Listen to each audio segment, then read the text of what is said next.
आज हम लोग बात करेंगे कि केंचुआ खाद हम किस तरह से अपने फार्म पे ही छोटे और सीमांत किसानों के लिए किस तरह से जो जिसमें ज़्यादा खर्चा ना आए तो कैसे वो वर्मी कंपोस्ट या ऑर्गेनिक खाद ऑर्गेनिक फर्टिलाइज़र जिसको हम कहते हैं वो कैसे अपने खेत पे ही आसानी से बना सकते हैं।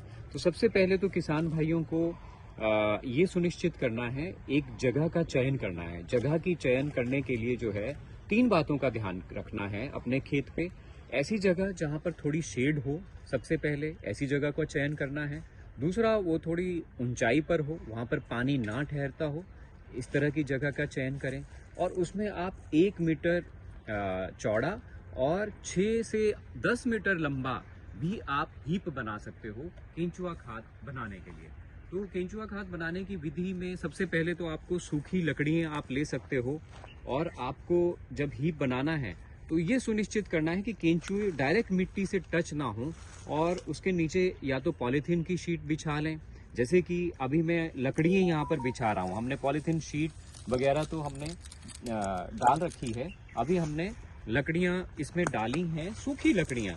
नीम की लकड़ियाँ हों तो बहुत ही अच्छा है, केंचुए उसके नीचे नहीं जाएंगे। वो नीम जो है वो थोड़ा बहुत बायोपेस्टिसाइड का भी काम करता है, तो ज़्यादा जो पैथोजन्स वगैरह खराब जो केंचुओं को बीमारियां भी नहीं लगेंगी। तो ये सबसे अच्छी चीज़ है कि हम सबसे नीचे लकड़ियों का थोड़ा सा बिछौना, एक बेड की तरह उनको बना लें।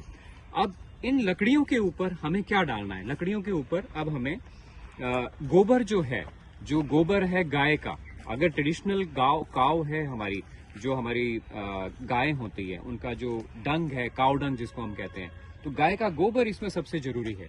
तो सबसे पहले तो हम इसमें गाय का गोबर डाल देते हैं। अभी आप देखेंगे कि कैसे हम इसको जो गोबर है, इस गोबर को हम यहाँ पर डालेंगे।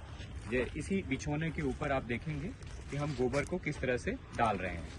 ठीक है, तो गाय का गोबर हमने डाल दिया, और वो गोबर की जो तह है वो इतनी हो जानी चाहिए कि कम से कम भी 10-15 सेंटीमीटर ऊंची जो है वो गाय के गोबर की तह हो जाए तो अच्छा है। अब गाय के गोबर जो है उसका भी आपको ध्यान रखना है कि वो एकदम फ्रेश ना लें। ठीक है, वो फ्रेश काव डंग ना लें, उसको कम से कम 12 से 15 दिन पुराना गोबर लेना जरूरी है, क्योंकि एकदम से फ्रेश लिया तो वो हॉट होता है, थोड़ा उसको अच्छा नहीं माना जाता है। उसको कम से कम 10-15 दिन हो गए हों तो इस तरह का गोबर लेना है, उसका इस्तेमाल करना है। अब इस गोबर के ऊपर केंचुए जो हमारे हैं, ये जो आपको विधि हमने बताई कि कम से कम 10-12 सेंटीमीटर आप गोबर की तह इसके ऊपर लगा सकते हैं। फिर उसके ऊपर आप केंचुए, आप देखेंगे आइसिनिया फोइटिडा, यूड्रिलस यूजिनी, ये जो स्पीसीज हैं इनका हम यूज कर सकते हैं। और ये देखिए कितने ज्यादा केंचुए हैं। तो एक हीप के लिए 1 मीटर बाय 6 मीटर के लिए कम से कम 2 किलो वर्मी कल्चर, ये वर्मी कल्चर कृषि विज्ञान केंद्र या एग्रीकल्चर यूनिवर्सिटी से मिल जाता है, करीब 200 या 300 रुपए किलो, और ये कल्चर आपको डाल देना है। अब इस कल्चर के ऊपर आपको जो सूखे और जो गीले पत्ते उनको डाल सकते हैं आप। अगर आपके पास मिट्टी है, जो आपकी जो जैसे पीपल के नीचे की मिट्टी, और उसको आप इस्तेमाल कर सकते हैं। थोड़ा सा कम से कम भी 1 सेंटीमीटर तह इस मिट्टी की आप लगा सकते हो।